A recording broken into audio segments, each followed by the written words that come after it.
pour reprendre les deux bouts du débat qu'on avait, parce qu'on avait situé dans un cadre, le projet occitan dans le cadre européen. Pour dire deux choses. D'abord qu'il s'agit bien d'un projet, quand on parle de projet occitan, il s'agit bien d'un projet, c'est-à-dire de quelque chose qui se situe dans l'avenir. Quand on envisage la question occitane, souvent c'est se demander qu'est-ce qu'il y avait auparavant, qu'est-ce qu'était l'Occitan, on parle comme si on parlait du Moyen-Âge. Je dis non, il faut justement se rendre compte que l'Occitanie, c'est pas quelque chose qu'on va découvrir comme ça, c'est quelque chose qu'on a à bâtir demain. Je crois que c'est vrai pour tout le monde, mais c'est surtout vrai pour nous. C'est vrai, l'Occitanie, ça n'a jamais existé. C'est quelque chose que nous voulons faire exister demain, et ça c'est important. Ce projet occitan, qui est un projet politique pour l'ensemble occitan, c'est un peu la même chose que la question de la construction européenne.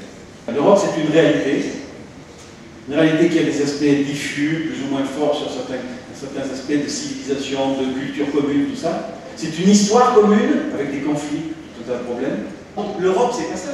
C'est justement faire une construction politique qui dépasse la situation politique d'aujourd'hui. C'est la même chose pour l'ensemble occitan. Il s'agit de dépasser les régions.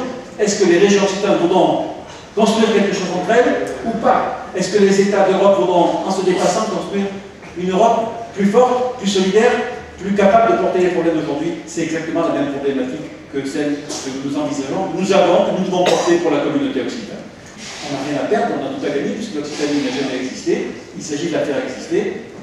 Et donc c'est entièrement du positif qui se décide devant nous. Merci.